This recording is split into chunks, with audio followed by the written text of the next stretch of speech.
this. I have a letter written by how many mayors do we know? 98. 98 mayors representing cities across the state of Minnesota. Are you one of them?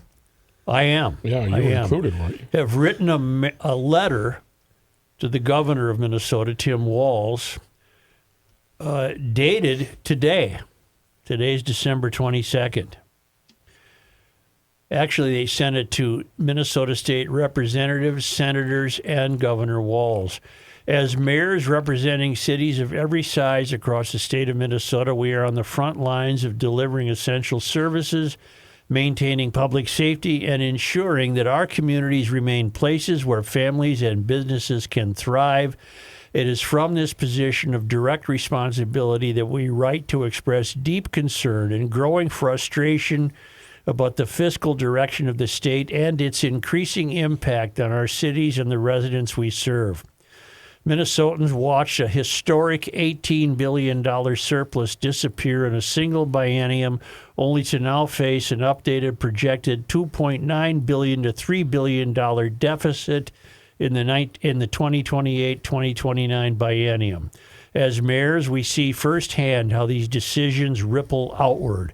Fraud, unchecked spending, and inconsistent fiscal management in St. Paul have trickled down to our cities, reducing our capacity to plan responsibly, maintain infrastructure, hire and retain employees, and sustain core services without overburdening local taxpayers. The recent Minnesota Chamber of Commerce report shows our state slipping in national economic rankings, and these statewide indicators match what we observe at the local level. Between 2019 and 2024, Minnesota ranked 234th in the country's national economic rankings. I don't know how you rank 234. There's only 50 states.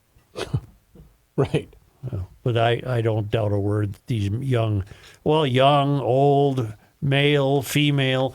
How many mayors signed this, Gabe? 98.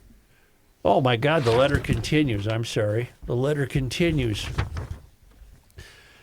On top of these economic realities, many Minnesota cities are confronting significant property tax levy pressures. Preliminary statewide data on average for 2026 shows cities may raise levies by up to 8.7%, with counties up to 8.1%. These increases are not simply local decisions. They stem directly from state policies, mandates, and cost shifts that leave cities with no choice but to pass these burdens onto homeowners and businesses. As mayors, we are committed to responsible budgeting, fiscal restraint, and delivering high-quality local services. Yet there is a growing disconnect between state-level fiscal decisions and the strain they place on the cities we lead. When the state expands programs or shifts responsibilities without stable funding, it is our residents, families, seniors, businesses, and workers who ultimately bear the cost. Cities are the level of government closest to the people, responding when snowplows don't arrive, when streetlights or water mains fail, when businesses need permitting help, or when seniors seek support. Every unfunded mandate or cost shift forces us into difficult choices. Raise taxes, cut services, delay infrastructure, or stretch thin city staff even further. This strain now extends to the very core of community safety, our police and firefighters. They are the frontline protection for our residents, yet rising levies and state-imposed costs are making it increasingly difficult for cities to invest in the additional public safety and staff our communities genuinely need to feel safe. Minnesotans expect the following from their elected leaders: responsible and transparent state budgeting, a regulatory and tax environment that supports jobs and economic growth, protection for taxpayers, especially those on fixed incomes, stability and predictability for local governments, long-term fiscal sustainability that does not rely on one-time windfalls. When these expectations go unmet, cities feel the consequences first, and our residents feel them the most. We extend our sincere appreciation to the legislators who continue to advocate for fiscal discipline, pro-growth policies, and local government stability. Your work is not unnoticed. At the same time, we must emphasize our residents deserve better than deficits, economic decline, and policies that push families and businesses away. We as mayors can only support our cities for so long before the heavy hand of state mandates and financial pressure demands more than our communities can provide. Although state statute requires a balanced budget, relying on one-time surplus dollars to support ongoing commitments has created structural strain, reducing our state's ability to sustain existing programs or invest in new ones in the years to come. Our state owes it to the citizens to practice responsible fiscal management and to stop taxing our families, seniors, and businesses out of Minnesota. We urge the legislature to course correct and to remember that every dollar you manage belongs not to the capital but to the people of Minnesota. Respectfully, the undersigned mayors of Minnesota. 98, you said? 98 mayors signed this. Walz is a devastating force in Minnesota. He must be gone. Put him in a witness protection program, put him in jail, do something. He's got to be gone. He has ruined this state. These 98 mayors merely corroborate what we've been dealing here in an urban area. Yeah. The problem is nobody's going to see this unless you listen or watch Garage Logic or Alpha News, American Experiment. You won't see or hear of this. You're not going to hear about it in the Minnesota Star Tribune, which has quite clearly positioned itself as a Walz apologist. And Walz himself certainly isn't going to comment on this.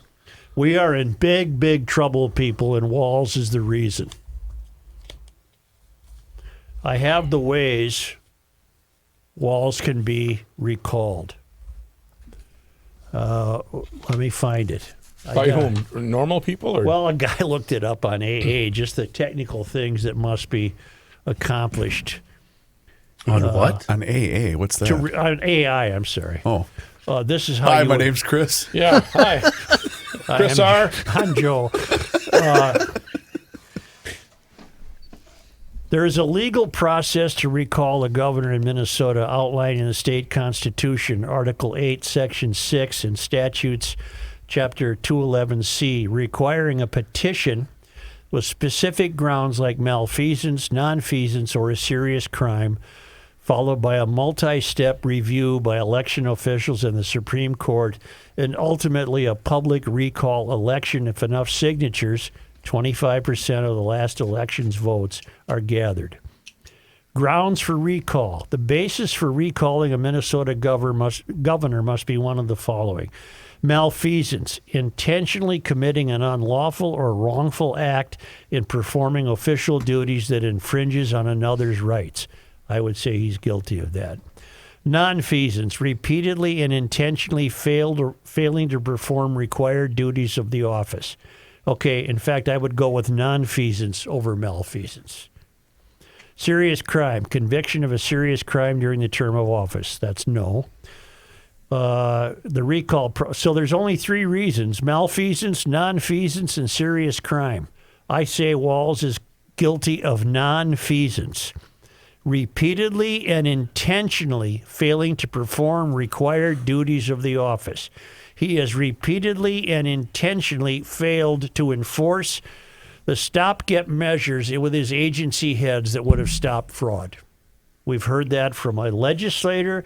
We've heard that from people who work for the Department of Human Services. The word came down from the top: keep the money going out the door. That's Walz. He is guilty of nonfeasance. So what do we have to do?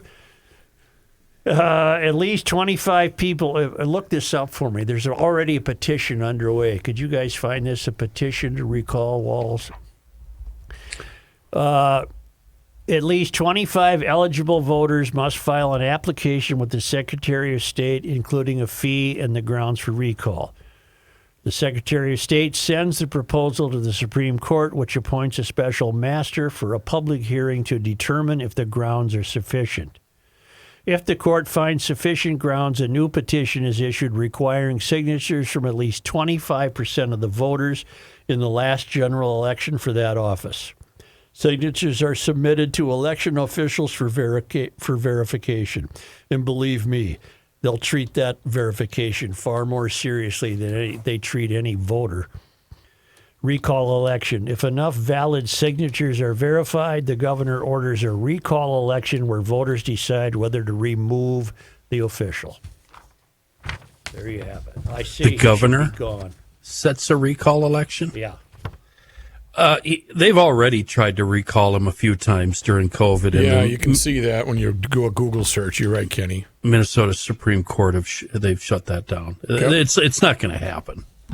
Well, the other thing I was looking up was how many people voted in the last general election for governor, and it's, around 2.5 million people. Okay, what's 25%? That's of what that? I was going to get at. And what is 25% of that is 1 million, right? Well, I'll sign it. There's one. But are you going to get 1 million I don't people? know, Chris. I don't know. I'm just telling you That's the process. that You're he not. should not be in office. We all Well, agree. nobody disagrees with that. We're just telling you this ain't going to happen. I'm afraid you're right. I'm afraid that that's a long shot. But I do know there's a petition now And sorry, before you go calling on. for this. And you know what you said about him last week? How would he spin this? He would gaslight. See, I'm being attacked by these Trump wannabe voters here in Minnesota. The MAGA Republican voters are coming after me. He continues to play his nonfeasance off Trump, Trump was not in office. Biden was in office when the fraud started and really picked up momentum. That was the Biden administration. It had nothing to do with Trump, nor does it have anything to do with Trump now. Walz is gaslighting when he says this is Trump's fault. It's not. The Star Tribune should be ashamed of itself. Today they have another covering piece for Walz on the front page, which suggests that, well, yes, some money's been stolen, but not nearly what the federal prosecutors allege. Well, you're a prostitute. You're just arguing about the price at this point. The headline, Walz, sensationalism, not proof, is behind the $9 billion prosecutors. I can address cite. that with our friend Bill Glahn from the American Experiment. What is proof? What is evidence? The debate over how much fraud has been committed against Minnesota social welfare programs has now gone national. Joe Thompson, the first assistant U.S. attorney and lead prosecutor of the fraud case, appeared on the Fox News Laura Ingraham show last night. You know why it's always Fox? Because why CNN probably doesn't want Joe Thompson on. Right. This reflects poorly against Democrats. So therefore, Walz will get cover from most of the media in the country, which is shameful. It's just shameful. This has nothing to do with right or left. This has to do with Walz being incompetent. There you go. Thank you. That was Choose a your good words. self-edit. Choose your words wisely. Very good self-edit. Walz says there is no evidence of $9 billion in fraud. So he's exposing a rift. I don't really think there is. It's a rift he wishes that existed between state and feds. No evidence? None if you don't count the missing money. Okay. Governor Walz, and according to the Star Tribune, Governor Walz lashed out at federal prosecutors Friday for proclaiming without evidence that the total amount of fraud in Minnesota social services programs could top $9 billion. It's speculating, Walz told reporters. And, of course, the Star Tribune carries that water right to the printing press. To be clear, the Walz news conference wasn't about fraud. It was about Walz speculating on imagined harm Walz believes Trump may do in the area of health care. The subject of fraud came up in the Q&A at the end. So Walz was caught. He had to answer these questions. Let me turn this page. Gee whiz, that's getting more difficult, isn't it? Well, with that recycled paper, it kind of tends to stick together as opposed to that virgin stuff you. The Star Tribune reported Flies John on it. Conley, Deputy Commissioner and State Medicaid Director at the Department of Human Services, said his agency has seen evidence of tens of millions of dollars in fraud, not $9 billion. Okay. Tens of millions of dollars in fraud refers to the dollar amounts of the fraud against DHS-run Medicaid programs that Thompson is already prosecuting. Apparently, federal grand jury indictments are the only evidence that the state DHS accepts as indicative of any wrongdoing. Shouldn't the information be flowing in the other direction? A damning statement from state officials. Again, in an ideal world, the information should be flowing in the opposite direction. It seems premature not to include an identification of the individuals responsible and the methodology by which they allegedly committed the crime. Tip off the suspects so they can flee the country. If the years-long fraud scandal, we've already seen instances where state officials have tipped off fraudsters regarding the ongoing investigations. But beyond that, a spokesperson for the U.S. Attorney's Office said it cannot legally share evidence obtained pursuant to a grand jury subpoena. So we may be left with a he said situation. On one side, we have a Stanford-educated career prosecutor with an impressive record of obtaining convictions inside the courtroom and out. On the other, we have Tim Walz. Thompson makes his living proving complex criminal cases beyond a reasonable doubt. Over the years, Walz has blamed the Minnesota fraud cases ultimately and concurrently on a county judge, President Trump, fictional bureaucrats, former state bureaucrats, and the state's AAA credit rating. On a related note, Bill Glahn, came across this headline from the Washington Examiner. Internal Minnesota Attorney General memo settles debate on Somali fraud. The Examiner reported Senator John Kennedy, Republican Louisiana, may have provided the answer in remarks delivered earlier this month that have only recently come to the media's attention. The senator is quoted. Kennedy read a passage from an internal memo written by a fraud investigator within the Minnesota Attorney General's office, a document that gave the game away. Quote, there is a perception that forcefully tackling this issue would cause political backlash from the Somali community, which is a core voting bloc for Democrats. Here's what I fear is happening, and it shouldn't happen. We're seeing the third rail in a desperate. We're seeing it with the Epstein files, and now you're seeing it with fraud in Minnesota. The third rail is doing everything it can to protect its own. Yep. The obfuscation and the gaslighting are to protect their own.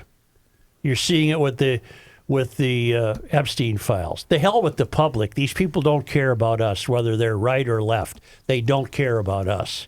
They're protecting their own nest, whether it's Epstein or this. The trouble is the Walz sins are going to leave this state devastated. The Epstein sins are going to leave some individuals devastated. But the Walz nonfeasance is ruining this state. Nope. And the third rail has jumped into action to protect Walz and all of the other cohorts involved in this, including the Attorney General,